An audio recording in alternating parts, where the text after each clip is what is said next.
उद्धव ठाकरे,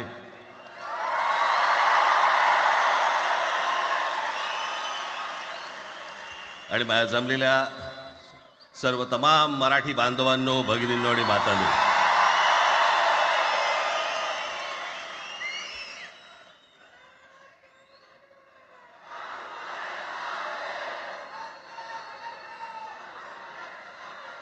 खरं तर दोघांची भाषणं संपली ना की एकत्र आरोळ्या ठोका.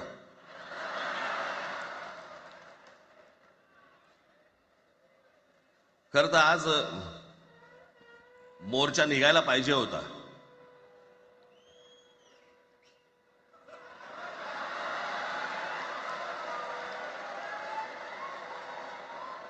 तोंडानेच आहे ना?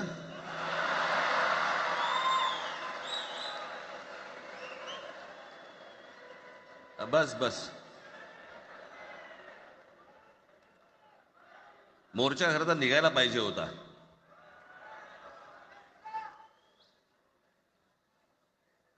मराठी माणूस कसा सर्व बाजूने एकवटतो याचं एक चित्र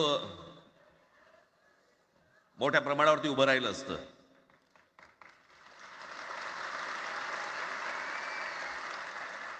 पण नुसत्या मोर्चाच्या चर्चेनेच माघार घ्यावी लागली.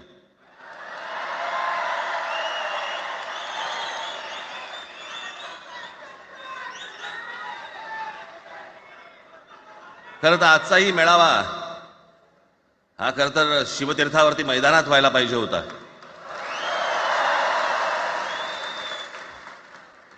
मैदान ओसंडून वाहिलं असतं अख्खं. पण पाऊस आहे, पावसामध्ये सगळ्या ठिकाणी अशा प्रकारचे काही जागा मिळत नाहीत फारशा मुंबईमध्ये, आणि म्हणून आज तुम्हाला सर्वांना इथे यावं लागलं. मी बाहेर जे उभे आहेत त्यांची मी दिलगिरी व्यक्त करतो की त्यांना आतमध्ये येता नाही आलं, परंतु आता काही स्क्रीनवरती आटपा.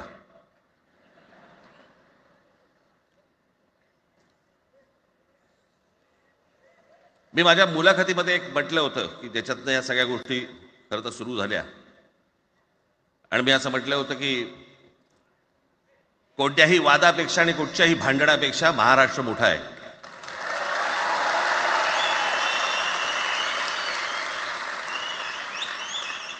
आज जवळपास 20 वर्षानंतर मी आणि उद्धव आम्ही एका व्यासपीठावरती आज येतो आहोत.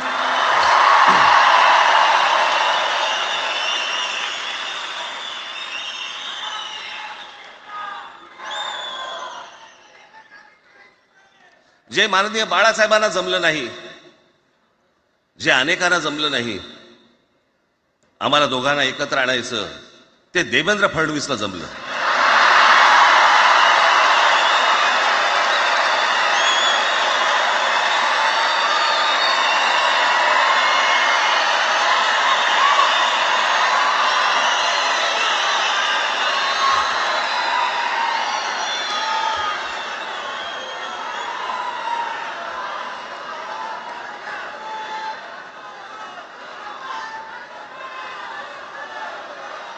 आता बऱ्याच सगळे चॅनल्सचे सगळे कॅमेरे तिकडे लागलेत, इकडे लागलेत.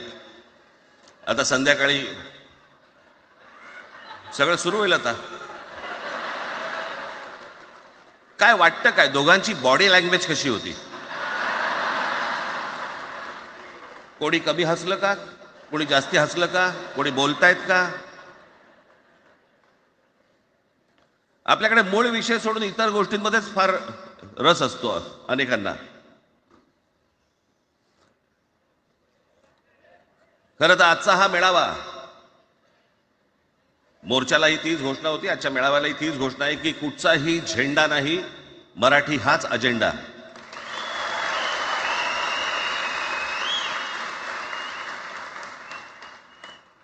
माझ्या मराठीकडे, माझ्या महाराष्ट्राकडे वेडावाकड्या नजरेने पाहायचं नाही कोणी.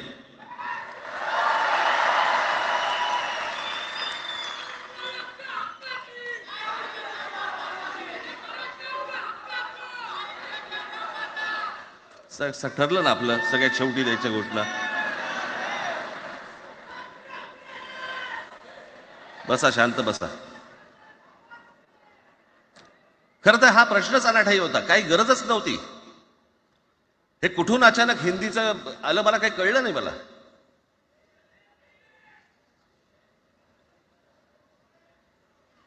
आणि हिंदी कशासाठी? हिंदी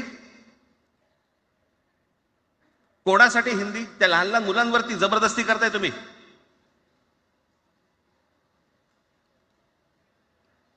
कोणाला विचारायचं नाही, शिक्षण तज्ञांना काही विचारायचं नाही, कोणाला काही विचारायचं नाही. बस आमची सत्ता आहे, आमच्याकडे बहुमत आहे, आम्ही लादणार. तुमच्या हातात सत्ता असेल ती विधान भवनात,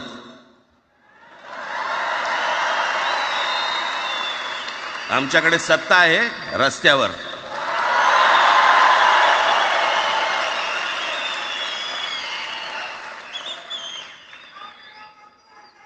एक पत्र लिहिलं, 2 पत्र लिहिली,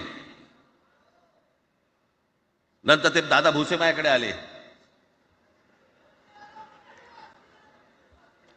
मला म्हणाले की आम्ही काय म्हणतो एवढं समजून तर घ्या, एवढं काय म्हणतो एवढं ऐकून तर घ्या.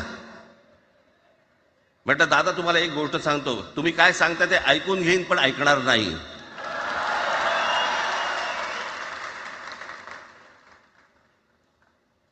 मराठीच्या विषयामध्ये त्याच्यात तुम्ही तिसरी भाषा लादताय. त्रिभाषा सूत्र, कुठलं त्रिभाषा सूत्र आणलं? त्रिभाषा सूत्र ज्या वेळेला आलं ते फक्त सेंट्रल गव्हर्नमेंट आणि राज्य सरकार, केंद्र सरकार आणि राज्य सरकार यांच्यामधल्या दुव्यासाठी म्हणून हे त्रिभाषा सूत्र फक्त आणलं. आज कोर्टातही नाही, तुम्ही हायकोर्टात जा, सुप्रीम कोर्टात जा, इंग्रजीमध्ये सगळ्या गोष्टी होतात. कुठे आहे त्रिभाषा सूत्र? मग मला सांगायला लागले म्हणे केंद्रीय शिक्षण धोरणामध्ये, त्या धोरणातही नाही राहत, केंद्राच्या शिक्षण धोरणात, इतर कोणत्या राज्यातही नाही.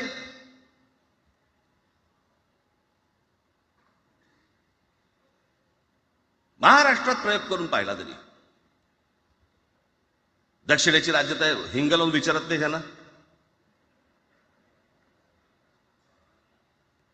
पण महाराष्ट्र ज्या वेळेला पेटून उठतो त्यावेळेला काय घडतं आणि काय होतं हे आज राज्यकर्त्यांना समजलं असेल. त्याशिवाय का माघार घेतली?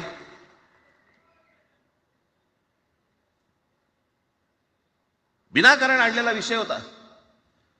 मी त्याशी त्या भुसेंना सांगितलं, म्हटलं मला सांगा उत्तर प्रदेश, बिहार, राजस्थान, मध्य प्रदेश कोणती तिसरी भाषा आणणार आहात? खरं तर आणली पाहिजे.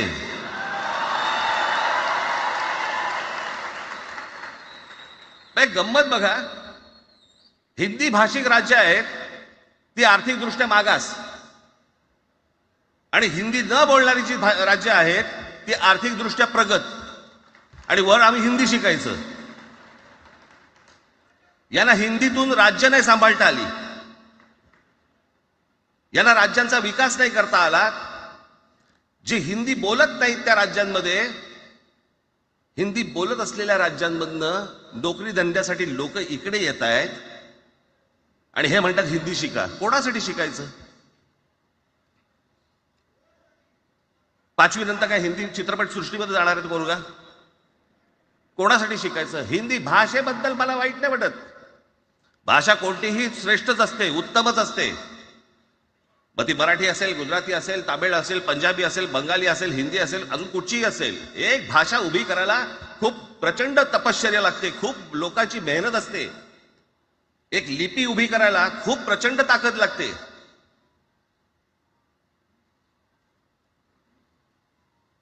अशाच भाषा काय उभ्या राहत नसतात.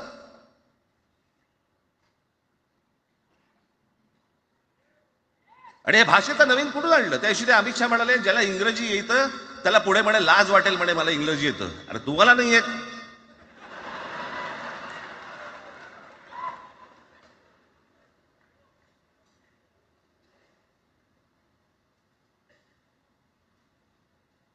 या संपूर्ण हिंद प्रांतावरती 125 वर्ष, 1400 वर्ष मराठ्यांनी राज्य केलं.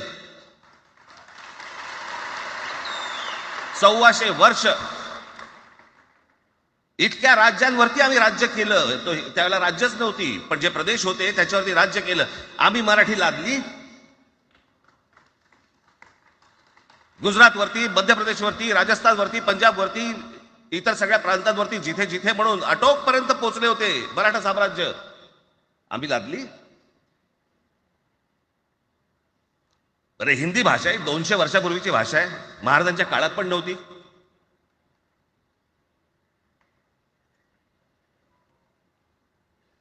कशासाठी आणि कोणासाठी आणि काय करायचंय नेमकं?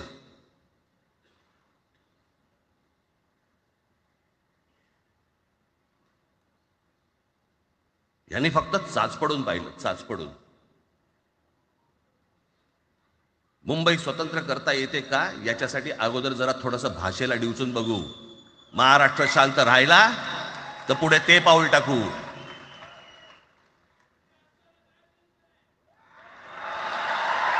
कोणाची माय व्हॅली आहे त्यांनी महाराष्ट्राला हात घालून दाखवावा, मुंबईला हात घालून दाखवावा.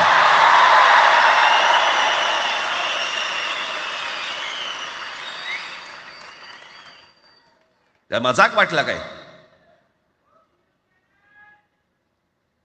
आम्ही शांत आहोत याचा अर्थ गांडू नाही आहोत.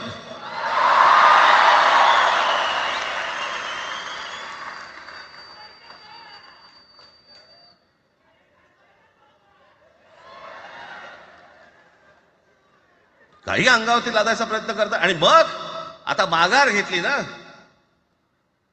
मग माघार घेतली त्याचं काय करायचं? मग वेगळ्या ठिकाणी वळवा सगळं प्रकरण, वेगळ्या ठिकाणी. म्हणजे कुठे?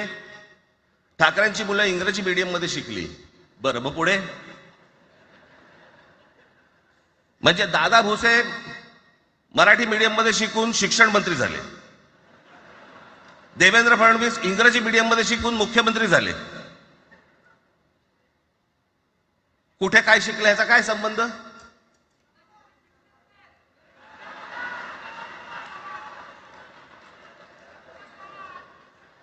अहो, कोणाकोणाची मुलं इथे परदेशामध्ये शिकतायत, याद्या आहेत आमच्याकडे. त्याचं काय करणार आहात तुम्ही? आणि त्याच्यातल्या त्याच्यात मंत्रिमंडळातल्या एक एक मंत्र्याचं हिंदी आहे का? फेफरं येईल, फेफरं.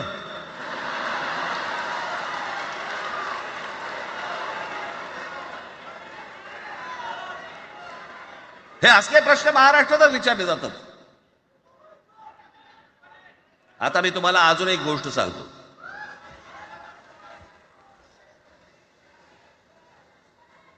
आम्ही मराठी मीडियम मध्ये शिकलो, हो शिकलो. आमची मुलं इंग्रजी मीडियम मध्ये शिकली, हो शिकली. मग याच्यावरती तुम्ही प्रश्न काय उपस्थित केला? ह्यांना मराठीचा पुळका कसा? हे इंग्रजी मीडियम मध्ये टाकतात. बरं, माननीय बाळासाहेब ठाकरे आणि माझे वडील श्रीकांत ठाकरे हे इंग्रजी मीडियम मध्ये शिकलेले आहेत. या दोघांवरती तुम्ही मराठी बद्दल शंका घेऊ शकता का?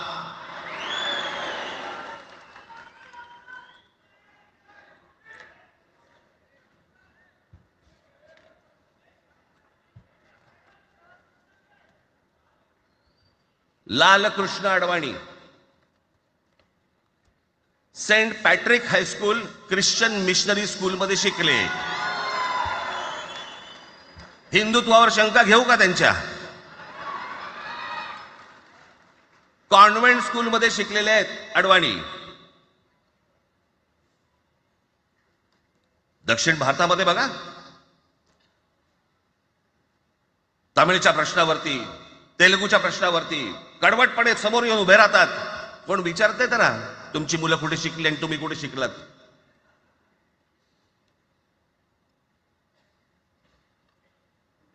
उद्या मी हिब्रू भाषेत शिकीन आणि मराठीपणाचा कडवट अभिमान बाळगीन.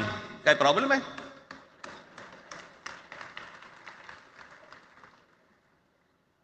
मी आता तुमच्याकडे दक्षिणेतले इंग्रजीमध्ये, मी अगदी थोडक्यात यादी आणली आहे, दक्षिण भारतातील इंग्रजी माध्यमात शिकलेले नेते आणि अभिनेते.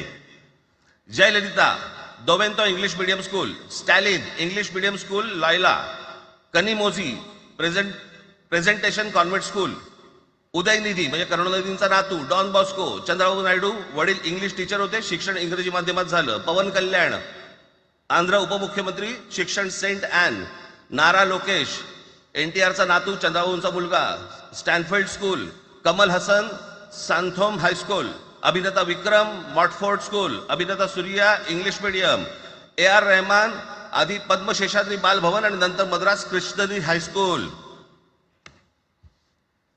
परवा दिवशीचा एक प्रसंग सांगतो. एका व्यासपीठावरती तामिळनाडूमध्ये AR रहमान व्यासपीठावरती उभे होते, काहीतरी कार्यक्रम होता. त्या बाई तामिळमध्ये बोलत होत्या. अचानक ती बाई हिंदीत बोलायला लागली. त्याच्यावरती रहमानने तिच्याकडे असं बघितलं, बोलला हिंदी, आणि व्यासपीठावरनं खाली उतरला.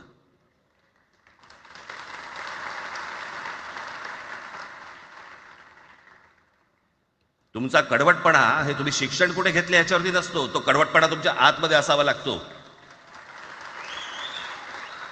म्हणजे बाळासाहेब इंग्रजी मीडियम मध्ये शिकले, इंग्रजी वर्तमानपत्रामध्ये व्यंगचित्र काढायचे, पण मराठीचा अभिमान याच्या बाबतीत कधी तडजोड नाही केली.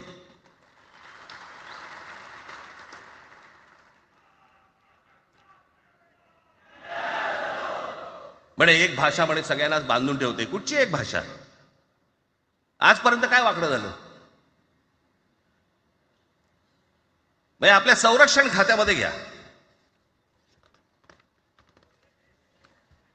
आपल्या संरक्षण खात्यामध्ये जेवढी रेजिमेंट्स आहेत, मी फक्त तुम्हाला नावं वाचून दाखवतो. मद्रास रेजिमेंट आहे, राजपुताना रायफल्स आहे, राजपूत रेजिमेंट आहे, डोगरा रेजिमेंट आहे, सीख रेजिमेंट आहे, जाट रेजिमेंट आहे, पॅराशूट रेजिमेंट आहे, पंजाब रेजिमेंट आहे, ग्रेनेडियर्स आहेत, सीख लाईट इन्फंट्री आहे, मराठा लाईट इन्फंट्री आहे, गढवाल रायफल्स आहे, कुमाऊ रेजिमेंट आहे, आसाम रेजिमेंट आहे, बिहार रेजिमेंट आहे, महार रेजिमेंट आहे, जम्मू काश्मीर रायफल्स आहे, जम्मू आणि काश्मीर लाईट इन्फंट्री आहे, नागा रेजिमेंट आहे, गोरखा रायफल्स आहे, गोरखा रायफल्स आहे, त्याच्यानंतर तुमचं लडाख स्काउट्स आहे, अरुणाचल स्काउट्स आहे, सिक्कीम स्काउट्स आहे. इतक्या राज्यांच्या आज आपल्या संरक्षण खात्यामध्ये लोक आहेत आणि इतक्या रेजिमेंट्स आहेत. शत्रू दिसला की एकत्र तुटून पडतात ना. भाषेचा प्रश्न येतो कुठे?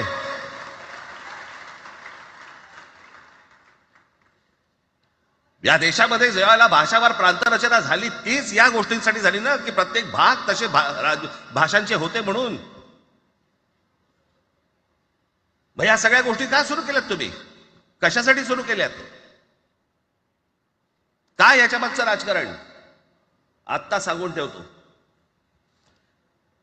आज तुम्ही सगळेजण मराठी म्हणून एकत्र आलात. आज महाराष्ट्रामधला तमाम मराठी आज मराठी म्हणून एकत्र आला. टाळ्या वाजू नका. मी काय सांगतो नीट ऐका. याचा पुढचं राजकारण ह्यांचं पुन्हा तुम्हाला जातीमध्ये विभागायला सुरुवात करतील. पुन्हा हे जातीचं कार्ड खेळायला सुरुवात करणार. मराठी म्हणून तुम्हाला कधी एकत्र येऊ देणार नाहीत. हे जातीपातीमध्ये विभागायला सुरुवात करतील. आता हे सुरू केलं. काल कोणीतरी ते व्यापाऱ्याच्या कानफडीत मारली मीरा भाईंदरला. त्याच्या काही इथे लिहिलं होतं काय गुजराती?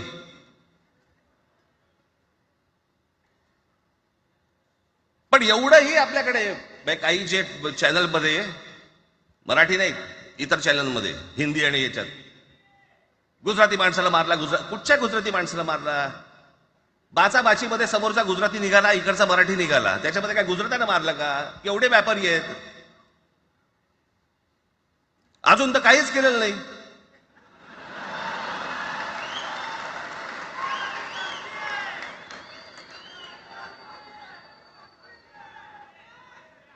अर्थात त्यांना मराठी आली पाहिजे याच्याबद्दल वाद नाही.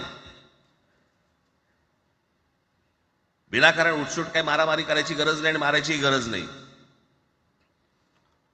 पण जर जास्ती नाटकं केली तर कानाखाली आवाज काढलाच पाहिजे तुम्ही. पण चूक त्यांची असली पाहिजे. आणि एका गोष्टीचं लक्षात ठेवा, अशी कधी गोष्ट कराल त्याची व्हिडिओ काढू नका.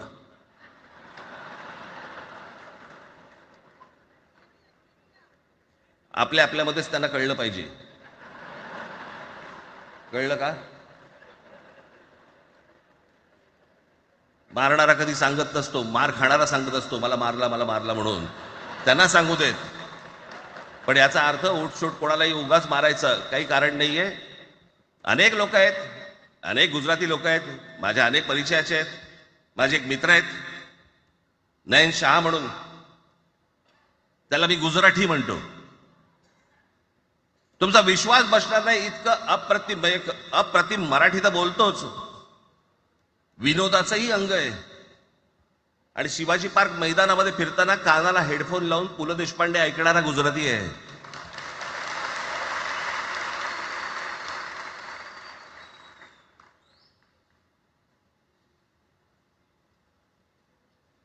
मी मगाशी तुम्हाला सांगितलं की हे मराठीचं बाळकडू, आमच्यासाठी ते बाळकडूच होतं.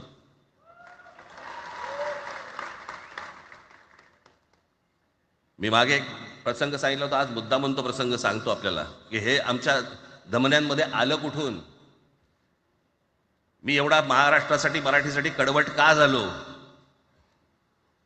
लहानपणापासूनचे अनेक प्रसंग आहेत माननीय बाळासाहेबांबरोबरचे, पण मी एक प्रसंग कधीही विसरणार नाही. आणि तो 1999 सालचा आहे. त्या 1999 साली शिवसेना भारतीय जनता पक्षाची युती सरकार येणार नाही अशी परिस्थिती होती.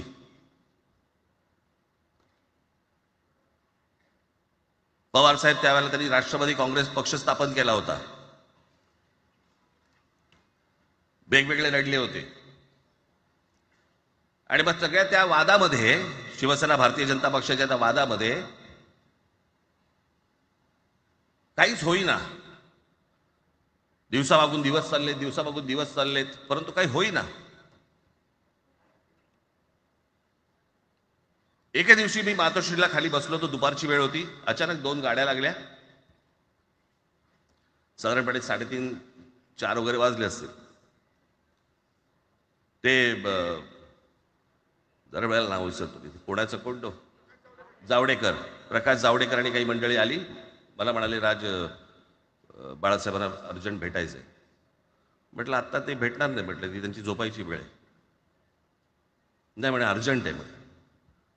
म्हटलं नाही भेटणार. म्हटलं मी तुम्हाला सांगतो. म्हटलं काय विषय काय. म्हटलं मी बोलायचं काम करतो. म्हटलं काय विषय काय. आणि त्यांना सांगा मुख्यमंत्री पदाचा विषय झालेला आहे.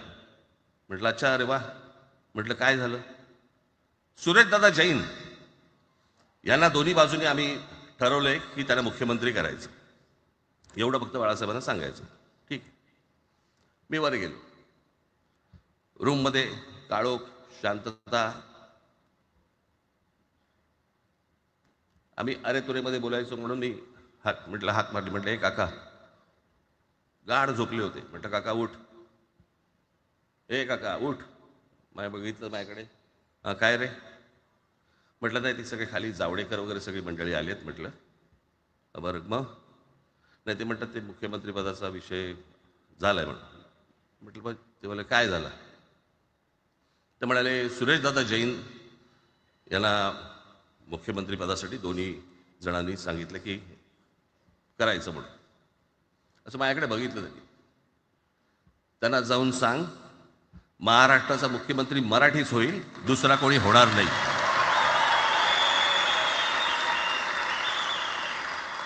मराठी या एका विषयासाठी मला तिकडे कळलं की या माणसाने सत्तेवर लाथ मारली.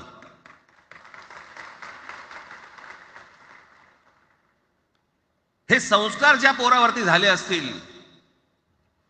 तो मराठीसाठी तडजोड करेल काय. बाकी सगळ्या युत्या आघाड्या सगळ्या कुठच्याही गोष्टी होत राहतील. महाराष्ट्र, मराठी माणूस, मराठी भाषा याच्यावर तडजोड होणार नाही. कोणत्याही परिस्थितीत होणार नाही. याच्या पुढे देखील तुम्ही सर्वांनी सावध असणं पण गरजेचं आहे आणि सतर्क असणं पण तेवढंच गरजेचं आहे. पुढे पुढे काय काय गोष्टी घडतील, काय काय गोष्टी होतील कल्पना नाही. परंतु मला असं वाटतं की ही मराठीसाठीची एकजूट ही कायम राहावी आणि महाराष्ट्रामध्ये सन्माननीय माननीय बाळासाहेबांचं जे स्वप्न होतं ते पुन्हा साकारावं अशी एक आशा अपेक्षा आणि इच्छा व्यक्त करतो आणि आपण सर्वांची मी रजा घेतो. धन्यवाद. जय हिंद, जय महाराष्ट्र. धन्यवाद राजसाहेब. मलाही सांगा, आपल्या सगळ्यांपेक्षा आज जास्त आनंदी कोण झालं असतं? आपल्या सगळ्यांपेक्षा आज जास्त आनंदी कोण झालं असतं? ज्यांनी मराठी माणसाला उभं केलं ते हिंदू हृदय सम्राट माननीय बाळासाहेब. आज त्यांची पुढची पिढी इथे मंचावर एकत्र येऊन मराठीचा गजर पुन्हा एकदा करते आहे. आणि त्या आजोबांचे 2 लाडके नातू आज आपल्या समोर मराठीचा झेंडा पुढे नेण्यासाठी सज्ज झालेले दिसत आहेत. अमित ठाकरे इकडे उपस्थित आहेत, आदित्य ठाकरे उपस्थित आहेत. मी त्यांचंही स्वागत करतो. या वास्तूला NSCI डोम असं म्हणतात, पण इथे आज देश पाहतोय मराठी भाषेवर होणाऱ्या अन्यायाविरुद्ध पेटलेला मराठी जनमानसाचा आगडोंब. या सर्व मराठी प्रेमींना आता उत्सुकता आहे माननीय शिवसेना पक्षप्रमुख श्री उद्धव बाळासाहेब ठाकरे हे काय बोलतील. मी त्यांना विनंती करतो की त्यांनी आपलं मनोगत व्यक्त करावं.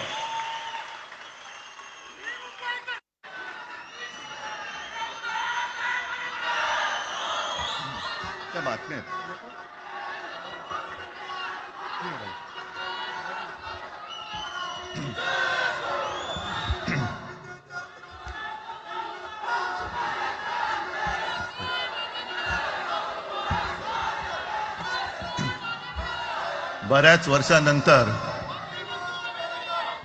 राज आणि माझी भेट व्यासपीठावरती झाली. आता पंचायत अशी आहे की त्यांनी मला सन्माननीय उद्धव ठाकरे असं बोललेलं आहे.